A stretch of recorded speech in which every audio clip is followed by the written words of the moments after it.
Dr. Anthony T. Massimini is one of the most important Catholic intellectuals and lay leaders in America.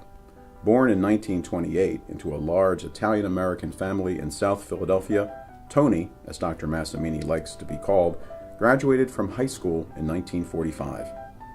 He was offered a full scholarship to attend the University of Pennsylvania, but Penn would have to wait 2 decades for him to join its community. In 1959, he was ordained as a Catholic priest. He would go on to teach at St. Charles Borromeo Seminary in Philadelphia. In 1962, the brilliant young priest was stationed in Rome and participated with top church leaders in the Second Vatican Council, better known as Vatican II. Called into being by Pope John XXIII, Vatican II had its final sessions in 1965. The Council approved more than a dozen documents concerning how the Church relates to the modern world, to other religions, and to its own roughly 1 billion believers all around the world. Among the hundreds of church leaders in attendance at Vatican II were several future popes.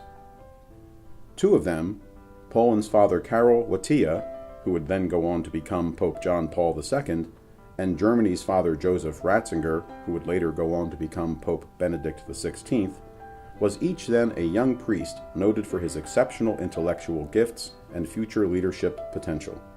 The young American priest that was then widely recognized and touted in the same way was Father Massimini.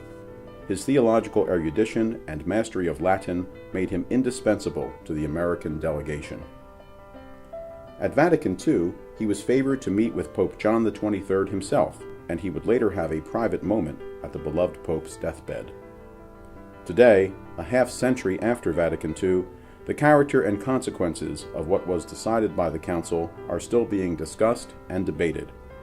For 5 decades now, Dr. Massimini has explicated and lived out his beliefs concerning the meaning of Vatican II. After returning from Rome, he worked in the Archdiocese of Philadelphia. At the behest of his church superiors, he lectured widely on Vatican II proclamations regarding the importance of lay participation in church life, ecumenical dialogue with Protestant leaders, interfaith outreach to Jewish communities, and more. At various points, however, he was officially silenced, removed from his seminary teaching positions, and prohibited from teaching at another Catholic college. He was then assigned to the Penn Newman Center, the first such Catholic student life center at a secular university in the country.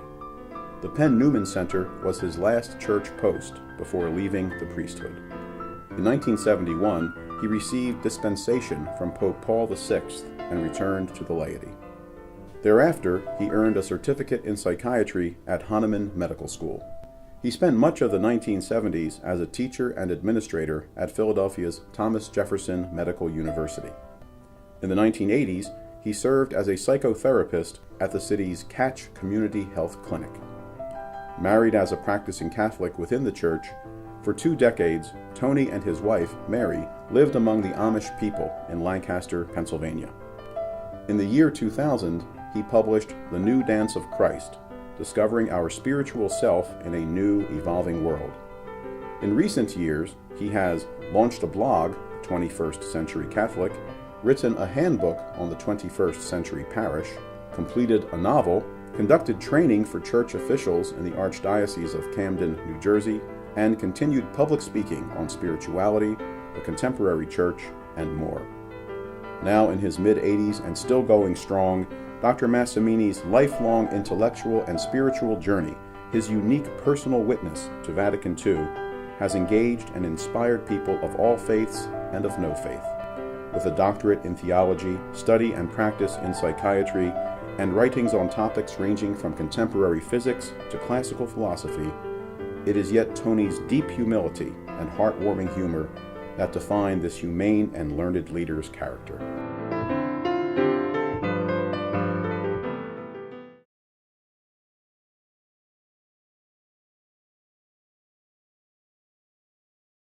Yeah, when Pius XII died, the plan had been to have Montini from Milan become his successor. But Pius had, for some reason, not made him a cardinal. So they needed an interim. And so they picked this old man, a jolly old man, whom they thought would do nothing, to say, okay, you become Pope for a while, and then make Montini a cardinal, and then we'll pick up where Pius left off. Now, Pius, of course, Pius XII was an aristocrat. He was from an aristocratic Italian family, and he was an aristocratic Pope. He was above everybody. He expounded on every topic in the world and all that kind of thing. And the people were used to that kind of a Pope. And so they went and picked this other man who was completely different. And to try to explain him, I put it this way. You take St. Francis of Assisi, who was a nature mystic. He saw God active and present and active in all of nature, in the sun, the moon, the flowers, the animals. He just was beautifully conversant with God in all these forms. John 23rd was a man who saw God present and active in history. And he looked and he saw, what does God want for us now? And he called that reading the signs of the times. And so he wanted that. Now, also, he was just an unassuming man. When they would carry him into St. Peter's, he would say no, and he would get down, and he would walk, and he'd walk around, and when he was installed as Pope, he gave a talk that night, and he said in the equivalent in Italian, well, there's a new man at the top of the heap now. I mean, he would talk like that, and everybody immediately fell in love with him, immediately, because he was one of us. He was one of us, and it was a whole different experience. John 23rd, of course, surprised the church and the whole world. They expected him to be an interim pope, and one day he simply goes to a meeting with a group of cardinals and announces he wants to have an ecumenical council.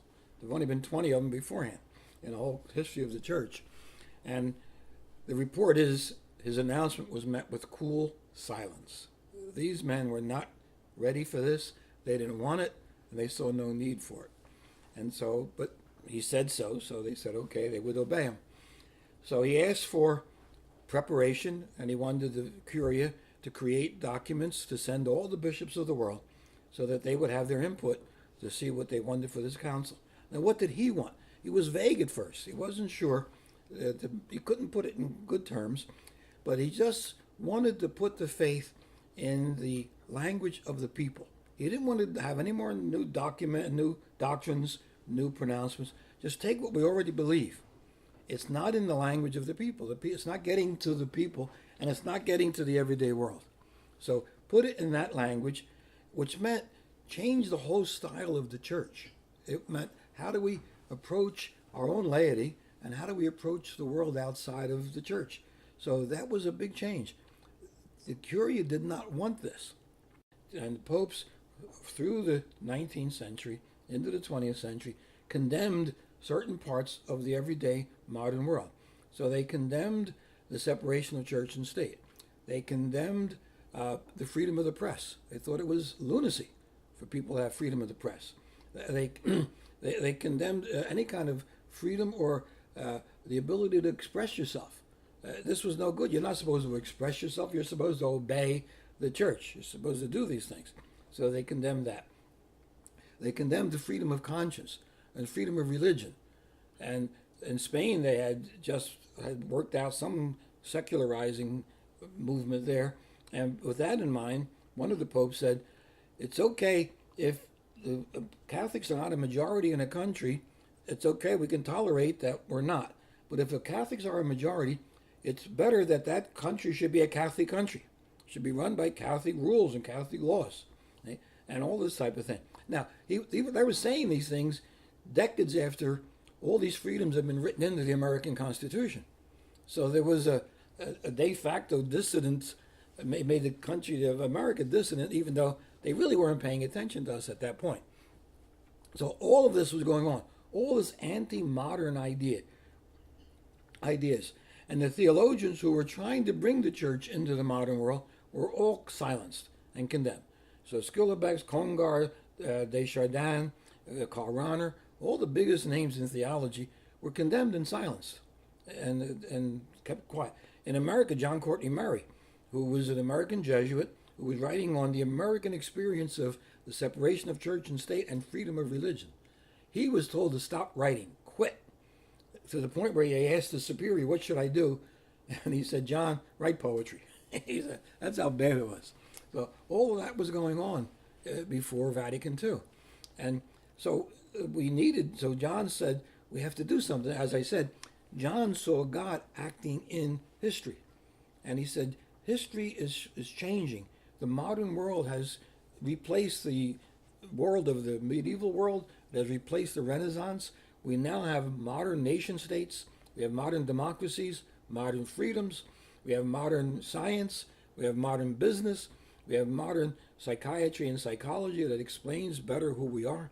All of these things we must take advantage of or take cognizance of in the church and explain our faith in ways that are compatible with all our new understanding. The Curia people said no, absolutely no. So John, who was, as I said, a history mystic, who was very much involved with the history of the world and the church, saw that the church had fallen behind. Starting with the Reformation, when the Christians began to fight each other, they were so caught up in fighting literally wars, killing each other, they didn't notice that the Renaissance flourished. And the Renaissance, of course, brought our mindset and our focus back on the human, on the humanities. Much of the Renaissance art is landscapes and pictures of the hunt and animals and things like that, and perspective in buildings. So it became very humanistic, and we began to lose that. And then, of course, modern science came along, and modern science is different from the way we theologize. Modern science, see, our church teachings was really founded or structured in the language of Aristotle, who was not only a philosopher, he was a scientist. And so Aristotle said scientifically, nature is static, and the normal situation of anything is that it should be at rest. The modern scientists came along and said, no, nature is dynamic. It's always changing, and the natural condition is for it to be in movement unless something stops it. In other words, Aristotle was wrong. And since the Catholic Church's theology was couched in Aristotelian terms, the scientists, and of course then the church was arguing with the scientists through Galileo and those guys, the scientists said, we reject Aristotle and we reject the church. We reject all this. And so we began falling behind. And so we fell behind from the Reformation, the Renaissance, the modern world. The shepherd lost track of his sheep. And John said, we must catch up. We must catch up to 400 years of having fallen behind the world. And he used the Italian word for coming up to date, Aggiornamento.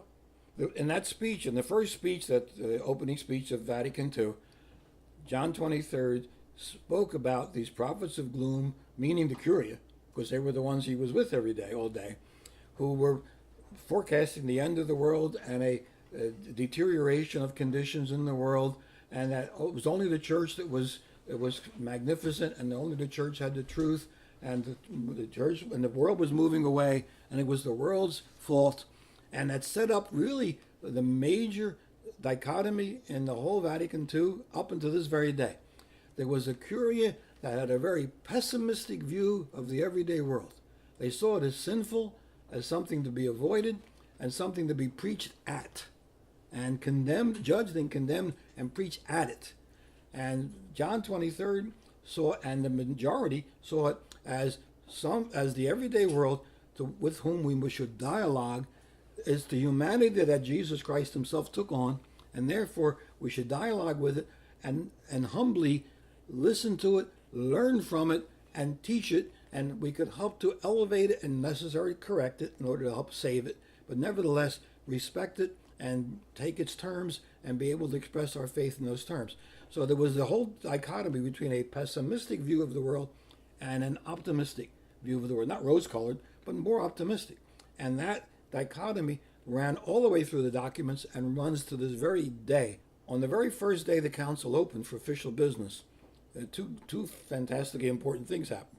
Number one, Pope John did not show up. So everybody's waiting for the Pope to show up. If you're going to run a council, where's the Pope? So the word came down. Pope John's up in his apartment, and he's watching on closed circuit television. That's the word we got. And so the message is to you, the bishops of the world, it's your church, do something about it. Okay, that was the first thing. And so they were more empowered just by that act of his. And the second thing, the Curia had created the names of their own picked people to work on the committees that were going to run the council. And their idea was they had all these documents which were all old-fashioned. They had prepared to give to the council, have their committees work with these documents, get the bishops of the council to rubber stamp them, and go home. Short council. And what happened? The very first thing that happened, Cardinal Leonard of France gets up and makes a motion. I suggest we put aside the names of the committees that were given to us and that we choose our own committee members. And applause breaks out all over St. Peter's. And there was a changeover right there. The bishops who were wondering what's going to happen realized, hey, I think we're in the majority, the progressives. So Cardinal Tisserand, who was running the session, without even asking for a vote, immediately said, the council's adjourned until we choose new committee members. It was almost like it was arranged. And boom, next thing you know, I think the council lasted 13, 14 minutes per session, and we were adjourned. So the scripture scholar was going on with this talk, and he's saying, now the Gospels were written by men who none of whom knew Jesus personally. And they were written late, much late. The first one maybe at 70 A.D. Jesus died around 30. And so this is 40 years after Jesus was gone. And so these are memories, they're gathered stories, and they have different points of view. So we don't have the exact words. We don't have the exact words of Jesus most of the time. And not even the words of consecration and Mass. We don't know what Jesus said. And they got upset. The bishops got upset. I mean, we don't say the exact words that Jesus said. And so Bill and I looked at each other and laughed because Jesus spoke Aramaic. So naturally they didn't have the right words, the same words. So we're doing, and so they're getting that. So he's explaining, and all of a sudden you hear clip, clop, heavy footsteps. Somebody had walked in and is walking up the aisle of wood, and he's walking up the aisle of the auditorium. And everybody stops to turn around to look who it is. So we kind of lean over and look, and then walks, I think it was Egidio Vagnazzi, who had been the apostolic delegate to the American bishops, the Pope's representative to the American bishops. He wasn't at that time, but he had been. So he was a man of power to the American bishops. And he walks right up the aisle, unannounced, stops in front of the speaker, and says, Father, I do not want you speaking like this. I do not want you saying these things. These are not good things to be telling the bishops. They are all wrong. We do not want you to do that. I don't want you to do that. And he stops. And there's dead silence in the room, absolute dead silence. And at that point, I went under the seat. And so there was this stunned silence. And then all of a sudden, an American voice with a southwestern twang says, well, you know, fathers, we came here to learn the truth, didn't we? I think we should hear the truth. And another voice, oh, sure, let's hear the truth. I vote that we hear the truth. Yes, let's hear the truth. And there's applause. And all of a sudden, blump, clip, clop, the man turned around and walked out. And we said, there it is. There was the truth speaking to power in the church. And the monk started to talk again, and he continued his lecture. It was one of the most moving and powerful examples of this that I'd experienced till that time. There it was right in front of me. First thing that John 23, one of the first things he did was new. He invited Protestant observers to come to the council. And just about every large Protestant denomination in the world came, I think, except the Baptists. And they came respectfully and joyfully. They wanted to come. And they were given honored places. They sat up front. And then outside the sessions, they were in consultation with the bishops. So there was a community and communion going on with them unofficially all through the council. And they appreciated it. And of course, and we learned from it. So that's the first thing. And then the story is told. I'm not sure it's true, but as Italians say, se non è vero è ben fondato. If it's not true, it's well founded. John 23rd invited the Protestant group to come in at the beginning of the council, and he got up from his chair, his papal chair, and walked over to them and said, hello, I am Joseph, your brother, using his regular baptismal name. And he says, now, the first thing, of course, we're going to be tempted to do is argue over the Reformation. I'm going to end the argument right now. The Reformation was our fault.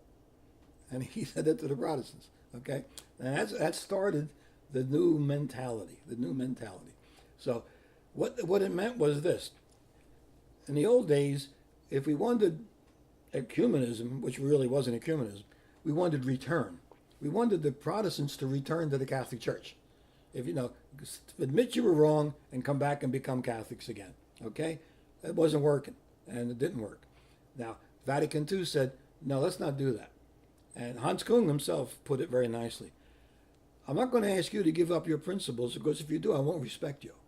So don't ask me to do it either, because then you won't respect me, and I won't respect myself. So here's what you do. You come closer to Christ your way, and we will come closer to Christ our way, and we'll try to work this together, and one day we'll meet in Christ.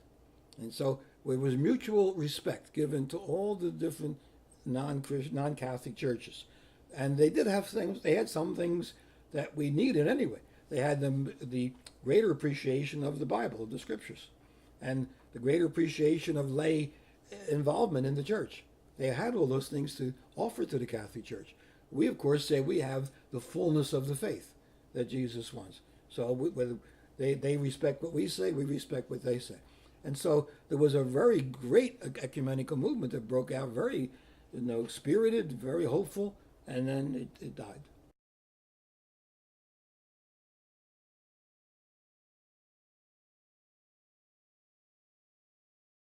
Now I'm studying spirituality, and John Kroll comes. He came to prepare for the Second Vatican Council. Bishop John XXIII had called the council, had a very cold reception. It was being prepared. And John Kroll was going to be one of the secretaries of the council, so undersecretary. So he would come from time to time to prepare for it. And when he came, he would come to the graduate house and pick up one or two of us to take with him to go to John XXIII's private study and meet the Pope personally. Well, one day he came and he got hold of me and Jim Flood, and he said, come on over. Now, you have to understand, in Rome, you wear your cassock at all times. And the cassock is an outer garment. And so you're supposed to wear short pants underneath your cassock, or knickers or something like that. As an undergraduate, we used to wear pirate pants. They came down to the shin, that kind of thing. But as graduates, we wore our regular pants, so our cuffs were showing underneath the cassock, and we didn't care. But now I was going to go see the Pope, so I couldn't do that. So I got the grungiest pair of pants I had, and they were all grungy anyway. And I got a scissors and I cut the bottoms off so I could go see the Pope. So it cost me a pair of pants. So we go over there and we get into the Vatican Palace and we walk through the most magnificent set of rooms, and I guess anywhere in the world to go. And we finally wind up in the Pope's private study. Those beautiful, beautiful red flocked walls with actually marble lintels on the door with his name carved into them. And so we're waiting for him. The door opens and then he pops, and there he is. And so, of course, John Kroll greeted him first, and they spoke for a while. Then he walked over to me, and instead of, I was waiting, I was going to kneel, I was going to kiss his ring, he walks up to me with his arms out like this, with a big smile, and like to greet me, to embrace me. And he said, "Oh, Padre, how are you?" And I said, "Oh," hello. And I took his hand, and he put his hand, I shook his hand, and I said, "Antonio Massimini, Italiano, oh my goodness, you're Italian." He said, "So where your parents come from, and what do they do, and all this type of thing? Oh, that's so wonderful. And what are you studying?" I said, "I'm studying ascetica, Santo Padre. I'm studying spirituality. They call it ascetics." And he loved that. He loved that I was studying the spiritual life and all these types of things. And we had a grand time. And again, it was that time, no, as the Italians say, senza cerimonia, no ceremony, no rituals. Here he is, he's the Pope, I'm a priest, we're saying hello to each other. And he was being himself, and he was letting me be myself. And again, it was the richest experience. It was so beautiful. The time comes for the council to open. And we went over, Bill and I went over, and I'm helping the bishops of the council fathers, they call them, to vest. And many of them were quite old. And we were over in the Vatican Palace. So Monsignor Felici, who was in charge of us, he came over to us and said to me, he said, "Some of these men are pretty old, and we have to go down a whole flight of stone steps to get to the St. Peter's Piazza. So accompany them down those stairs. Make sure nobody falls." I said, "Sure, naturally." So we started the procession down, and I'm going among the old bishops, trying to help them out. Now, that was my instruction. The Swiss guards were also there. They are real soldiers. No matter how fancy they're dressed, they're real soldiers. They had instructions. Nobody's in that procession except the council fathers. So two of them spot me. There I am. They can say I'm a priest. And they walk over to me and tell me to leave. And this is a long wood, stone stairway with a vault, medieval vault. And I'm saying, so I pulled out my little tessera. I had an ID card. I'm saying, no, Sonia Campagna Order Dei Veschi. I'm trying to explain. I'm an assistant to the bishops, and I was told to help these people. And while I'm talking, the most wonderful thing in the world happened to me. I levitated. I just began to rise off the floor. One Swiss guard on each side had picked me up, bodily picked me up, walked me to a doorway, and threw me out. Physically threw me out. That was the end of that. So I had to find my way out down the back stairway. Luckily, I knew my way from having visited the Pope. And I found my way out to St. Peter's and to the piazza, and I rejoined the procession. And now I'm coming toward the front door of St. Peter's, and there are noble guards all lined up in their beautiful uniforms facing the procession. I said, well, now I'm going to get caught again. So what am I going to do? I have to get into St. Peter's. So I figured out easily. They were all standing at attention. So I ran behind them. And I got in, right at the door of St. Peter's, snuck in behind the last guard and took my place in St. Peter's. And sure enough, it was announced that he had died. The next day, there was an announcement on the radio that the body of John 23rd was in his private bedroom, and that close friends or diplomats would be permitted to go visit the body to pay their respects. Now, another priest named Jerry came over to me. He said, "Hey, Tony, you were in the Pope's private study, weren't you? Right next to his apartment." I said, "Yeah." "Well, you know the way." He said, "Yeah." He said, "Let's go." And again, I said, "No, I'm not going to do that." It said, "No, friends and diplomats." "Well, you're a friend." He said, "You met him. Let's go." So we put on choir robes to make it look like we belonged there. And we went over to the Vatican, and we got to the Scala Sancta to go up. And our first test was to pass two Swiss guards. We walked up with people like an American walks, and the two Swiss guards jumped to attention, saluted us, and we walked by. We got up to all these rooms, and they were all filled with diplomats and with guards, but everybody was pretty quiet because there was this heavy mourning. The whole world, we were surprised how the whole world was mourning the death of this man. It surprised us. And so we're going through, and I'm walking like crazy, and I turned around and I lost Jerry. I don't know what happened to him, but I kept on going, got into the Pope's private study where I'd met him. I knew the doorway had come out, and I stepped into that there was a priest there at the doorway. I said to myself, I've come this far. If I have to tackle this guy, I'm going to get past him. As I walked toward him, he nodded to me, stepped aside. I walked in, and to my shock, having walked through maybe 6 or 7 of the most ornate, spectacular Renaissance room in the world, I walked into what looked like servants' quarters. There was a wooden hallway, no rug, plain, everything's plain. And I walked down, looked in one room, nothing. The second room, I look in, and the first thing I saw was a bureau. And on the bureau were the little statues and all the votive candles like my Italian grandmother. And I looked in again, and it's the Pope's bedroom. And there he is. So I step in, nobody around, just me. And there he is on the bed. And I walked over to him, and the two of us were just communing. I had seen him before with the jolly greeting he gave me. So I kind of greeted him again and just gazed at him for a while, just stood beside his bed, just gazing at him in the most deepest admiration I could feel for this man. And then there was a kneeling bench at the foot of the bed. There were big 6 candles along the side of it. And I knelt on the kneeling bench and I prayed for him and to him. And I said to him, thank you. Thank you for just helping me to be who I am. I could just be Tony Massimini, and that's okay. You just told me it's okay if I could be me. And I thanked him for that.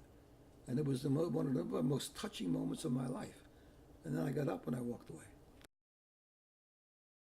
When Bill Leahy came back at the end of Vatican II, he was placed on the faculty of the seminary too.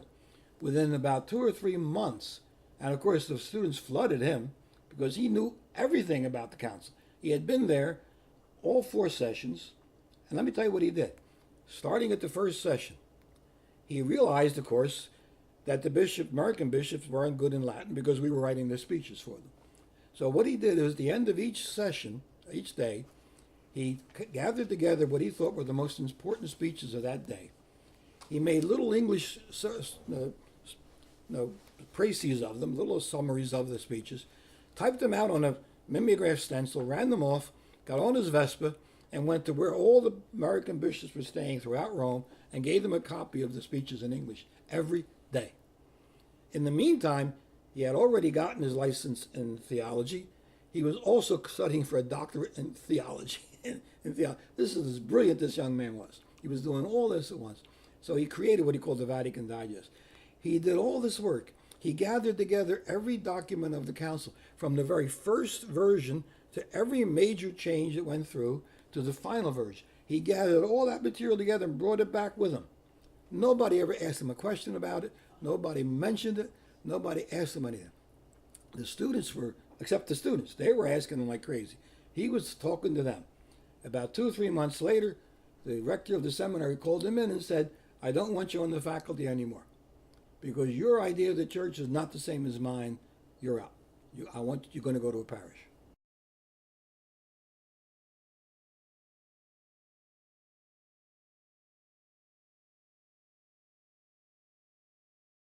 One of the major goals and purposes of Vatican II was to revision the church and to reform it, to give it new form, literally. Because for the centuries before, especially the last 200 years beforehand, it had become a very monarchical institution. The institution of the church had become the major focus of identity of the church. And it was a pyramid. The Pope was on top. It was as if God spoke to the Pope, who spoke to the bishops, who spoke to the priests and the nuns, who spoke to the laity. And the laity had nobody to talk to. So they kicked their dogs when they got mad, because it was that. And that was the framework of the institutional church. Now, Vatican II said we're going to re-envision that. And everything goes from there. And so I would, if you could just kind of imagine, the circle, put the church right in the middle of the Vatican documents. Here's the church. It is now not that institution. It's still an institution, but that is not the first kind of focus that we give. It is a people. It is a living, moving people in history. And these people are all the baptized. All the baptized. The people of God, from the lowest lay person through up to the Pope, or whichever direction you want to go, it's all. And everybody enjoys equal baptismal dignity. We become Catholics and Christians because we are baptized. The church comes into existence because people are baptized. That's the first thing. Among the baptized, certain people are chosen for servant leadership. But they are servant leadership in and for the church. Now, where does the church get its faith, its information? So we can go up here now. The document on Revelation. The church receives its faith from God in one two-sided channel. Scripture, which is the written word of the Bible, and then tradition, which is the living, developing, evolving understanding of what that written word means and all the faith that we get from it, all of that. And the Vatican II put those two together as two sides of the same coin, and that's what comes into the church. And so when the church leaders have to teach something, they teach what God has revealed and given to the whole church. They don't get any special messages from God. The Pope doesn't get a special message. The bishops don't. They get it from the church. So they have to be able to discern and tell what the church believes, and then they teach and they confirm what the church already believes. And that, of course, gave the laity a fantastic new responsibility to be able to discern what they believe and to offer that and to participate in the faith of the church by offering that along with theologians, with the bishops, and that's how we put it all together. That's the way it should have been. Okay?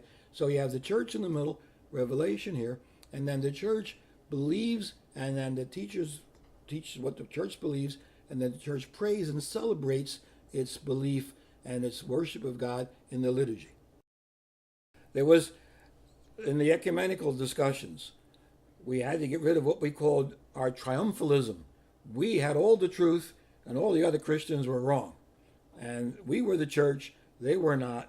And some people would say outside the Catholic Church there is no salvation. So a lot of Catholics believed that Protestants were going to hell. One of the Protestant jokes that I used to hear when I came back was the Protestants in heaven were walking around very quiet. Oh, shh, the Catholics don't know we're here. Keep quiet, keep quiet. And that was one of those jokes. Now, so, and when they stated what the doctrine on the church, and all of this, of course, did not come so much from the bishops. It came from the theologians. This was a theologians' council in that sense. The theologians, especially Karl Rahner and Schillebeeckx and Congar, they put their input, which was very powerful. And so they put this in, and they said, the Catholic Church is not the totality of what we call the Church of Christ. There was a Church of Christ.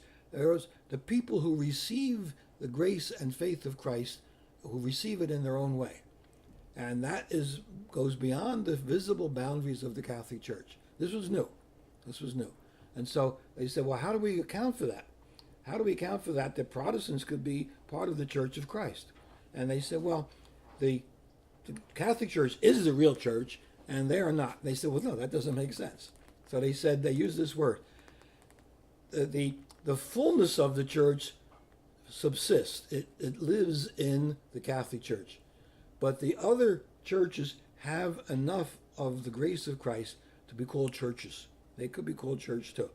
And so salvation is available to everybody in the world. It goes beyond the visible boundaries of the Catholic Church.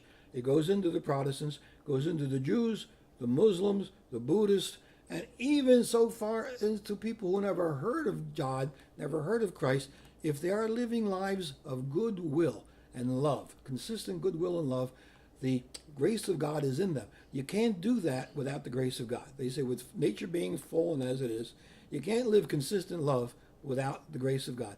Therefore, in their own way, these people have received it. So, whereas the fullness subsists, it subsists means it's under, a little bit under actually being, and it's exclusive. But it's the fullness here, and then it radiates out all the way to the person who never heard of God. And salvation goes all that way.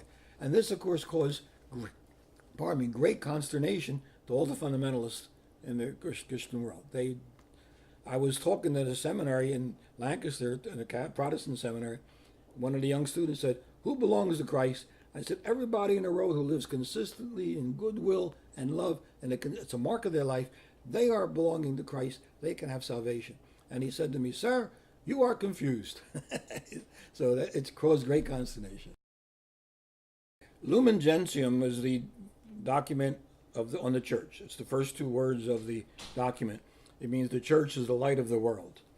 And in it, it explicitly, in detail, goes through the various Protestant churches, the Jewish church, the Jewish religion, and outside of the Jewish religion, other religions in the world. And it goes as far explicitly to mention even people who never heard of God and never heard of Christ, if they live in goodwill as a mark of their life, there is salvation available for them. All of this is explicitly stated in Lumen Gentium, in the document on the church. It's there, explicit. We had to change our 2,000-year attitude toward the Jews. There is history all the way through, literally the history of the church, where there was anti-Semitism. It begins pretty much in the Gospel of John, where the separation was occurring between the two different groups. You have to understand, the early Christians were Jews. They met in the synagogues. And what they were saying is, this is a new way to be a Jew. This is a different, new way to be a Jew. And they literally met in the synagogues, and after a while, they would literally go to different corners of the room in the synagogue and argue with each other. So when they were saying, we're arguing with the Jews, they meant the ones across the room. Their brothers across the room and sisters. Okay, so that starts it. But then there is antagonism, and then they split. And from that antagonism, and then, of course, from the wording of the crowd outside of Pontius Pilate's place, let his blood and the blood of all our followers and our descendants be upon us, crucify him. And then they took it to mean the whole Jewish nation forever and ever was saying that about themselves. This was, of course, pure prejudice. And it got into the Christian psyche, and it stayed there for 2,000 years. I don't believe anybody would doubt that there was a great deal of anti-Semitism among the Catholics before World War II and through World War II, and in so-called Catholic countries. So it's all there. And even in the Good Friday liturgy, there was a sign, it was a word translated the perfidious Jews, the Jews who don't believe. But perfidious in English is a horrible word. And so John 23rd had it taken out. He said, let's not say that. And so there was a whole different attitude, and there was an apology. There was a document on the Jews. Cardinal Bea was in charge of it, did a spectacular job, and apologizing. Now, there is criticism that the apology didn't go far enough. It wasn't strong enough. But at least it's there. It's the beginning of a heartfelt apology to the Jews. And it was very meaningful to them. My experience showed me that personally. It's Nostra Aetate. It's on the Jewish people, on the non-Christian people. And also in there it says, it restores the fact that the Jews are the chosen people of God. God does not go back on his word. He chose the Jews. What did he choose them to do? He chose them to be the messenger of the good news of salvation, which results, in our view, in the coming of Jesus Christ. And so the Jews have that role in history, and it remains with them forever. They are the chosen people who have done that and are respected as our older brothers and sisters in the faith. Teilhard de Chardin was a French Jesuit. He died in 1955, and he was a paleontologist. He studied old things, and he was a mystic. And so he saw much more deeply into reality than most of us do. To be a mystic means to see what is hidden from ordinary people, what is hidden from the physical. That's all it means. Mystical means hidden. So it means to be discerning. We're all mystics. We all see what's hidden. We all see our own vocation, our own talents, our own gifts, our own possibilities. We all see that. So we're all mystics. We're all discerning. And so he saw that, and he began to create the story of God's work in the universe through evolution, mostly biological evolution. But at the time he wrote, it was not in favor. The Pope, the Curia church officials did not like this. They were against modernism. This was modern.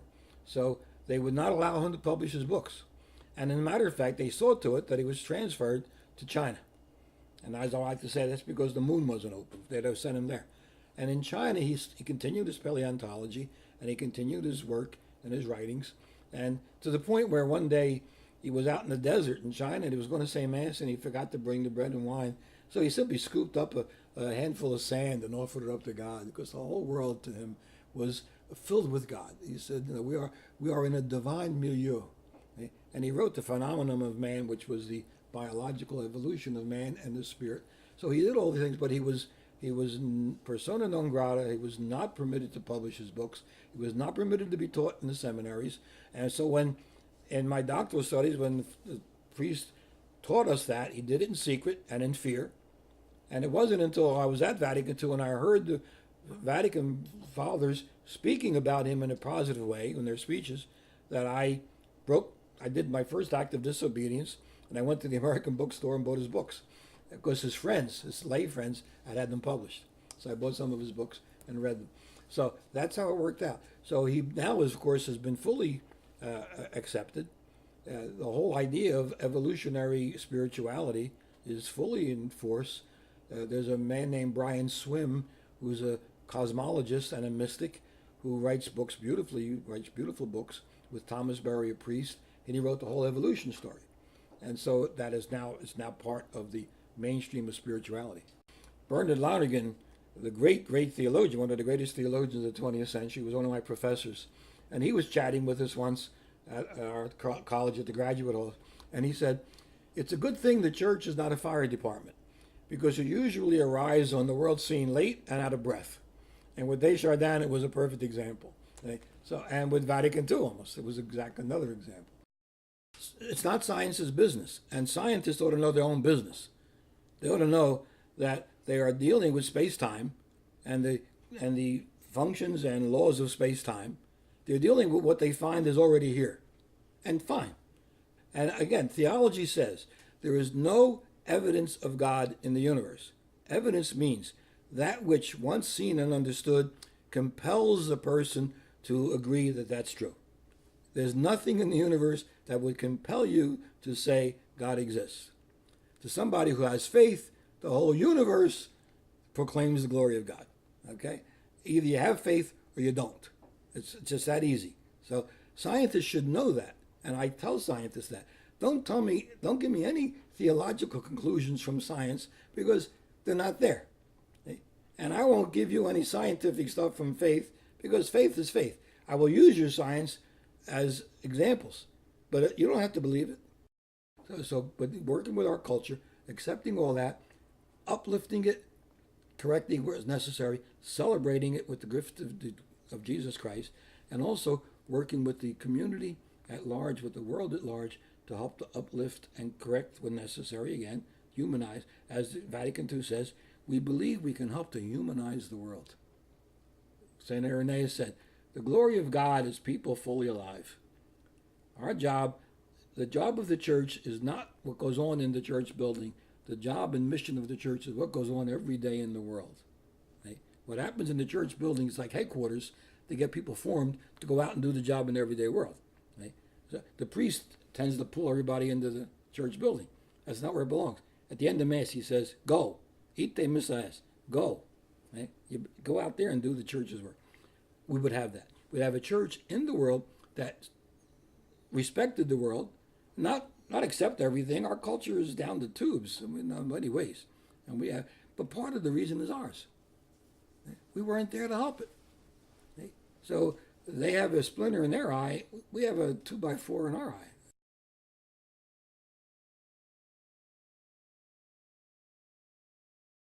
But then I began to think, no, this is good. If I become a priest, I could do good for the world. I could become something that would help people. And I had in mind, I had a public school kid's idea of a priest or of anybody. So I figured, well, look at the doctor. The doctors are professionals and they help people. Lawyers are professionals, they help people. The teachers are professionals. I could be a professional spiritual counselor and help people at that level. And that appealed to me powerfully. I said, this might be good. I could help and I could become that. And I went to the seminary, and I remember sitting in the chapel listening to the cars out on Lancaster Avenue and saying, I am separate from that now. This is a whole different thing. And I didn't like that. I had gone in there to fall in love with the world so I could spiritually help it and serve it. And here I was away from it. And I did not like that separation. Yeah, it was a bother to me. And what I did, of course, and we all did, as we listened to the Latin, we took notes in English. And it was translation. And then during the free time we had the rest of the day, often enough, we just get together and walk around and talk to each other in Latin. So we got used to it. Then the old boys said, here's what you do. Let it go. Around Christmas time, you're going to have a dream one night. And you're going to dream in Latin. And once that happens, everything's going to be fine. Lo and behold, it happened. I had a dream. Everybody was speaking Latin in the dream, including me. Next day, I went back to the Greg, as we called it. The prof began to talk, and I started taking notes in Latin. And from then on, it was simple as could be. The priest was talking it was on the church. It was the thesis was on the church.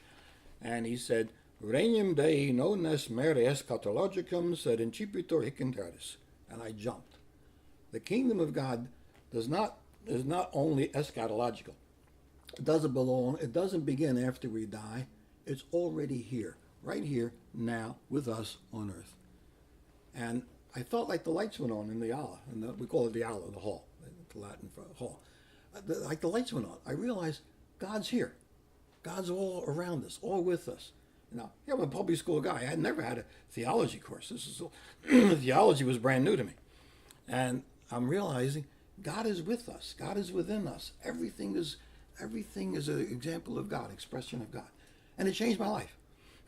Pardon me. And it changed it to the point where when I went to go for my doctoral studies years later, I chose spiritual theology. It was that much of an influence on me, as it is today. I mean, everything I see with the eyes of God. Not that I'm special, because anybody could do it, but to see it with the eyes of God, it's the most wondrous experience. It's the most wondrous experience. But we got, so on the boat, on the ship coming home, I got the books I had read, I'd bought by Desjardins, and I'm reading them. And of course, I'm saying, this is what my teacher was teaching me. What a disgrace. I was so upset. Now here I am, a doctor of spiritual theology, and one of the most important contributions to spiritual theology had almost been denied to me. And then now I'm reading it and I'm catching up on it. And I'm really upset. I'm saying, my God, how are we going to fit into this world? What are we going to do if we want to fit into the world and we can't do these things? And so I went home in a state of a little bit turmoil, ready to get my head chopped off. The next day at St. Peter's, Cardinal Kroll is up on the pulpit because he was the man who gave the announcements at the beginning of the session in English. They gave them in all the languages of the world. So he's up there, and I'm walking past him on the floor of St. Peter's, and he says, "We're going to lunch." So after the session, we walk down the street to a little trattoria, and he says, "I don't want to hear about this guy Hans Kung. I don't want to hear about any arguments going on in the church. There's no divisions in the council. There are no arguments. Everything's fine. The church is always one. It's going to be the same afterwards, and I don't want to hear any of this, nothing." Okay? And I said, the only good thing that happened that day was he paid for my lunch. But he also told me, and when you're in the seminary, I don't want you teaching it. So he assigned me to the seminary. So I went back home, assigned to St. Charles Seminary, and I was going to teach Latin and Greek. And I got there, and the first thing that happened was not one of the older priests greeted me or asked me any questions about the council. Here I just come fresh from Vatican II. Not one question. Nothing. They were not interested. They were not interested because Cardinal Kroll had not said anything about it. And the way we operated in Philly, when the cardinal says something, it's okay. If he doesn't say anything, it doesn't exist. And that's so I was operating like that. The students immediately began to ask me what was going on. So I would go up into the major seminary across the campus. I wasn't teaching there. I was teaching in the college department. And I would, in the evening, and I would hold conversations and seminars with the students up there. So that was the first thing that put me under suspicion, that I was doing something that was not kosher. I was teaching my Latin and Greek, happy to be back, and thrilled because, again, I was here. I was on the faculty with my own professors who wouldn't talk to me. But it was a thrill for me to do this. And the Chancellor, Monsignor Noon, gets in touch with me, and he says, there's going to be a meeting of Protestant ministers from all over the country at Broad and Arch next Thursday afternoon, and they want a priest to talk about Vatican II. Go down and talk to them. So it was. I went there in obedience to an invitation that my superior gave me. So I went there, and I walked in, and it was a great experience for me. First of all, I looked very young for my age. And as I walked in, the head ministers at the dais, and they all stopped to see me. It must have been about 200 men there. And he looks at me and he says out loud over the microphone, "I invited a Dr. Massimini from Vatican II, and this boy just walked in." And that was how I was greeted. So that was great. So he introduced me, and I spoke to them, and I spoke about ecumenism, and I spoke about what Pope John had said about the Reformation, and I spoke about the fact that we should come closer to Christ in our own way and respect one another. And I said, up until now, I would have said to you, you and I are different, although we may have some things in common. Now I'm going to say this to you. My brothers in Christ, you and I are brothers in Christ, although we have some differences. So the last word I'm going to say to you today is, my brothers in Christ, hello. I had a standing ovation. They were cheering. And they all rushed me to invite me to speak in their churches all over the country. And the host is yelling, "Father Massimini has to teach his classes. He can't do that." Well, all the local ones invited me. I reported this to the Chancery office. I said, I received a lot of invitations to speak in Protestant churches. They said, okay, go ahead and do it. And it started me on a career, because almost once a week I was at a different Protestant church speaking on ecumenism, being extremely well received, warmly received, embraced. At the main line, out in the main line, there was a Presbyterian church I spoke, and at the end, the minister came over to me and he embraced me. And he said, when a Scottish Presbyterian minister embraces a Southwelly priest, something's happening, he said. And everybody laughed and cheered. That was the spirit of the day. It was beautiful. It was a beautiful thing. Then the Jews found me. And so I was invited to the different synagogues. And the first one I went to was the mainline temple in Ballykinwood, right near St. Joseph's College, now university. So I pulled into the parking lot, and it's full, except for one empty space that had a barricade in front of it. As I pulled in, two men ran out, removed the barricade, and motioned me in. Naively, I said to myself, there must be something else going on here tonight. And so I said that to the men. I said, goodness, what's going on? You got all these cars. He said, Father, we're all here to hear you. He said, you're the first priest that ever came and talked to us. So I went in and I walked in, and there the Rabbi Theodore Gordon, a beautiful fatherly white-haired man, start walking toward me, tall man, with a big smile. And as I'm approaching him, he says to me, well, there you are. Where have you been? You're late. And I panicked. The first priest ever to talk to this Jewish synagogue. So I look at my watch. I said, Rabbi, you asked me to be here at 8 o'clock. It's 7:45.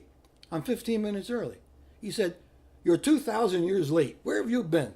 He said, and we immediately became friends. It was a beautiful, and I spoke to the Jews and I said, you know, Abraham, Isaac, and Jacob are my fathers as much as your fathers. Moses is my father. And all the Jewish prophets and all the people of the Jewish Bible, they are all the people of our faith too. We accept them all and we believe them. And you are our older brothers and sisters. And you have given us this beautiful faith that you handed over to us through our brother Jesus Christ. And I thank you for giving us Jesus. And I'm sorry for all the things we do. I apologize to you for all the anti-Semitism that's happened over the last 2,000 years. Everybody in that synagogue started to cry. It was such an emotional, deeply emotional time. They all in tears. And at the end, they didn't applaud.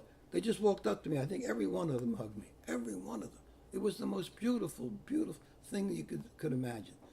And then later on, I was invited to another synagogue, and it was a Friday evening, and there was a small group, and this young man gets up, and he says to me, you know what? I just graduated from college, and for the last 2 years, I had the same roommate, and he was Catholic. And every day for the last 2 years, he told me, if you don't become a Catholic, you're going to hell. And I said, well, here you are in the synagogue on a Friday night, so what happened? It didn't work. He laughed, and he said, no, it didn't work. I'm still here. So I said, you're still a Jew? He said, yes. I said, okay, let me ask you. Do you believe God wants you to be a Jew? He said, yes, I do. I said, let's get this straight.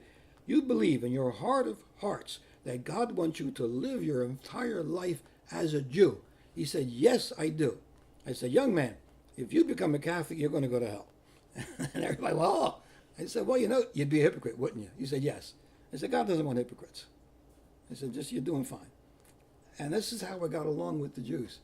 It was especially beautiful with them. Well, at one synagogue, I said to the Rabbi, I said, Rabbi, you have to excuse me, I talk like this. He said, so do we. And it went like that all the time.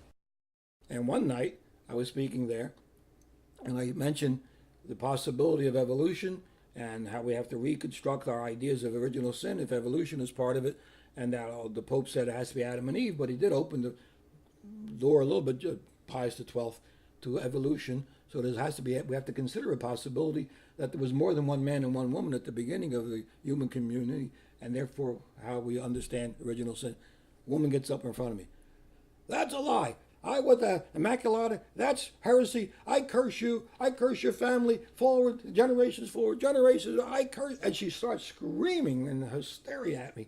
And the whole place becomes pandemonium. Okay? And the people are trying to keep her quiet. She can't keep her quiet. So literally, two men had to come pick her up and carry her out of the room. Because what was happening, there was a group of ladies who were finding out where I was talking in these public places, and they would go with their roses, would say their rosary up in the air, clicking their rosaries, and asking me trick questions. And it was the same group of ladies. Like one night they got up, Father, no, had nothing to do with what I had spoken about. Is it a sin to miss Mass? So I knew that I'm being tricked. So I said, I don't know. And they went crazy. Say what you are. I said, well, wait a minute. There's a person getting sick. Did something happen that they couldn't make it? Well, there are a lot of reasons why, that people can't go to Mass. So I can't tell by what you asked. And they sat down. Oh. All this time, as I said, I'm reporting everything to the Chancery office, every invitation, and then a written report of everything that happened. And all this is going along like this. And at the same time, the seminary faculty members are creating a list of things about me they don't like.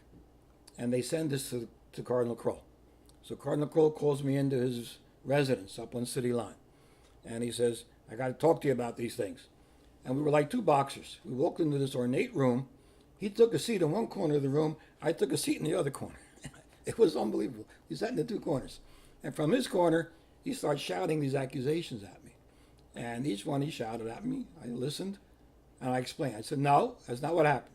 And I'm getting angry. And one of them I remember, the only one I remember now. He says, you introduced a foreign priest into the seminary one evening, and you brought them to talk with the students. I said, wait a minute, what's that about? So I listened. I thought, oh. I said, my classmate from Overbrook and Rome came to me from the Camden Diocese, Bill Burnett. He came to visit me.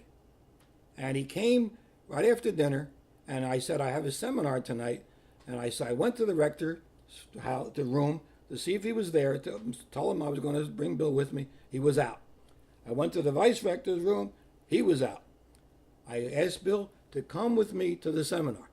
Do you think I should have sent my fellow priest out of the seminar? I should have thrown him out because I was going to go to a seminar? Is that what you think of the priesthood? That I have my own brother priest who's an alumnus of this seminary. You want? Oh, no, I didn't want you to do it. I didn't want you to. And we're yelling at each other. But he said, well, but there's the other thing here. You're too close to the students. What do you mean I'm too close to the students? They're seminarians. I'm a priest. I'm supposed to be helping them to form them spiritually. I have to be close. He says, well, you're doing these things. If you keep doing these things, I'm going to crucify you. He yells, he's going to crucify me. And we're yelling at each other. But each time, I answered each argument. I answered every one of them until the end. And he stopped. And he got up, and I got up. And he walked over. And he put his hand out, and I kissed his ring. So I got his ring. He said, your hands are cold. I said, my hands, I'm like this. He said, calm down, come on. How are you? How you doing? How are you? How's your parents? All of a sudden, he switched. And he became my father bishop. It was all over. But this was the way I communicated with him all the way through. There was one night, now this was, I think, 1967 probably.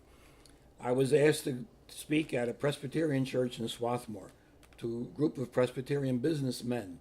So the audience was 100% men, except that there was one woman there. So I spoke on Vatican II, as usual, and then the woman got up and asked a question.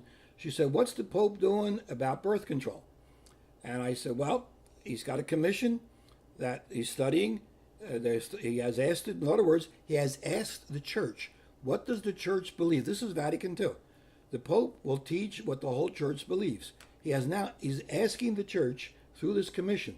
There are cardinals, bishops, theologians, and laity, including a American Catholic couple, Pat and Pat. They're both the same name, Pat and Pat Crowley. And it said, they are going to tell the Pope what marriage love is all about in the 20th century. That was 20th century. And I said, and as a matter of fact, the Crowleys, who do the Catholic family movement, have something the Pope doesn't have. They have the sacrament of marriage. They have a discernment of married love that the Pope himself doesn't have. So they can enrich him with all this information. He will use all this information when he gets it, and he will make his decision on birth control. And it turned out she was a reporter for the Evening Bulletin, which was still alive in those days. And the next afternoon, it's in the paper.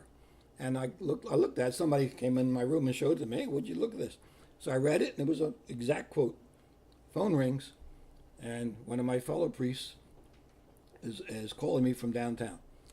What'd you say last night? I said, well, I just saw it myself in the paper, and it's good. She quoted me exact. It was a good quote. Well, we're getting complaints. I said, from whom? Well, priest outside the diocese. I said, well, who outside the diocese gets the bulletin? Something's up. Right? And he says, well, we're getting complaints. You made the cardinal look like a conservative. I said, how could I make the cardinal look like a conservative? We're talking about the Pope's commission on. Well, there's complaints. There's complaints. So here's what you do. Now, you've been talking to all the Protestants and Jews. Yes. Okay. From now on, when you get an invitation, you will respond that you're not available. And you will forward all invitations to me from now on. In other words, you're not going to talk in public anymore. Okay? You can talk to Catholics, you're a priest. No more public speaking. So I was silenced. That was it. So I said, what did I do wrong? Well, we got complaints. So I wrote a letter back. And I said, I'm a priest, I'll obey, I will be silent. I still want to know, please tell me, what did I say or do that was wrong? I got no response. Nothing. So I went into my period of silence. Right after I was silenced, we went to our faculty meeting for the end of the year, at which time the rector would give the class assignments to the faculty for the following year. And as he starts to give out the assignments, I hear him giving the assignments, my classes, to other priests. But nobody had said a word to me, absolutely nothing. There had only been one statement made at one of the meetings before that. The rector had said, we're not very happy with what has come back from Rome lately. He said that. And that's all he said. So my classes were given away, except for one. There was one leftover high school class in the seminary that was going to be abolished. There were 6 kids in it who took Latin. So they gave me that, which I already had. And by the end of the year, when that was over, I would have nothing to do. So I went down to St. Joe's College, and I asked them. Of course, I was 9 to 10 in the morning. So at 10 o'clock in the morning, every day, I had absolutely nothing to do, nothing official. So I went to St. Joe's, and I said to the Jesuits, you guys need a theology teacher. And they had just lost a couple. I said, oh, yes. They gave me 3 courses, 9 hours. So I taught theology at St. Joe's College that year. I changed the courses because this was like 68, 69. And the students didn't believe in anything. And they were questioning every bit of authority. And I said, well, I'm going to teach you existentialism, authenticity, and I'm going to teach you the history of religion. That everybody in the world has religion. They like that. And the Jesuits said, do what you have to do. So I taught them the history of religion, Catholic, a certain Catholic take on existentialism, taught them how to be authentic. As one kid said, oh, I had a terrible time over the weekend. I went out with my girlfriend and she told me I'm not authentic. So I had to calm them down and make them feel better. So it was all, and they voted me the most popular Jesuit in the theology department at the end of the year. What you got back? Well, at St. Joe's College at the end of that year, I realized, of course, as I've said, that for the next scholastic year, there was not even those 6 kids for Latin. I had absolutely nothing to do, nothing. So I asked the Jesuits, I said, why don't you formalize my stay here? I enjoy it here. I'm having a grand time with the students. No, it's a good time to be here. It's exciting, the death of God. We were discussing those things. And I said, give me a contract. And they said, sure, we'd love to. Ask your boss across the street, because the cardinal's house was across from the campus. So I wrote him a letter, and I explained to him. I said, nobody's talking to me. I've had all my classes removed. I have nothing to do. I've been teaching at St. Joe's, and they could use me for another year, so would it be okay if I did that? And with your permission, they'll give me a contract. He had yelled at me. One of the accusations he made, that's right, that time I was with him, was I was teaching at St. Joe's. What are you doing helping the Jesuits? I said, I have nothing to do, and I refuse to accept that idea of the priesthood. They're priests too. I said, that was my answer. So he said, all right. So he knew I was there. And anyway, so I said, if you don't mind, since I have nothing to do, they would take me. He wrote me back a 6-page letter in his own handwriting, unofficial. I'm writing this in my own handwriting so it doesn't go into your record to spoil your record. And I want you to realize, who do you think you are? When you were ordained, you promised obedience to me, and here you are telling me what to do. You don't tell me what to do, I tell you what to do. You will be fired from the seminary faculty, and you will be assigned to a parish. That was it. Well, he said, here's what you do. write a letter to the cardinal and ask him to put you back on the seminary faculty. I'm going to say the shock. I said, he just threw me out. Write a letter. So I wrote a letter, making it very clear that I'm doing this on the instruction of the chancellor. I am this not on my own volition. And what happens? He writes me back and puts me back on the seminary faculty. The first meeting of the year, we go to our faculty meeting to get the year set up, and the rector makes an announcement. Well, first of all, we're going to get accredited because we were not accredited by Middle States. We had an old Pennsylvania accreditation for seminary accreditation. We wanted Middle States accreditation. We're going to get accredited as a college and a theology school, so we have a lot of work to do. And we're going to redo the entire Department of Theology, and Tony Massimini is going to be the chairman. I almost fell out of my chair. No word, no nothing. Nothing. I am now chairman of the Department of Theology. Not one of the members of the Department of Theology would even come near me to talk to me. None. None. Okay. Now, what I had to do was all the work, the paperwork of the accreditation. I think that's what it was about. But nevertheless, there was no theology done. I did a minimum amount of trying to change the department. Things were getting just worse and worse. I could feel something was going on inside. And then one day, in, I guess, November, I was walking down the hall to go to class, and I stopped. I physically could not walk to my class. I just stopped. And I realized it was over. It was over. I couldn't do it anymore. And after that, I went to the rector, and I said, I can't do it anymore. I must resign from the clergy. He said, you can't do that. He was very upset. I said, he said, why? What's the matter? What's wrong? I said, I think I just died inside. I died. I said, you got a dead priest in front of you. Oh, you better go talk to the cardinal. So I went and talked to the cardinal. Same thing. You can't resign. You're a seminary professor. You scandalize all the students. This is horrible. You can't do this. What's the matter with you? You're all confused by Vatican II. That's what he told me. And I said, well, do you want to put a dead priest in front of seminarians? Is that what you want to do? Well, no, they screamed at me and screamed at me. I said, okay, here's what I'll do. It's November. I'll stay until December. When the students go home for Christmas, I'll leave the seminary. So that way they don't have to physically see me walk out. Okay? Now, I just won't walk out because you're yelling. I'm a seminary professor. I'm not supposed to resign. I will go to Penn. I'll go to Newman Hall until June. And I'll serve there full time. And at June, when the Penn students leave, I'll leave. Is that okay? All right. Okay. So he was furious. And so I did that. I gave him 6 extra months of my life. I had a great interest in art when I was in high school. And if I had more presence of mind, probably I would have gone to art school. And that would have changed my entire life. But I didn't.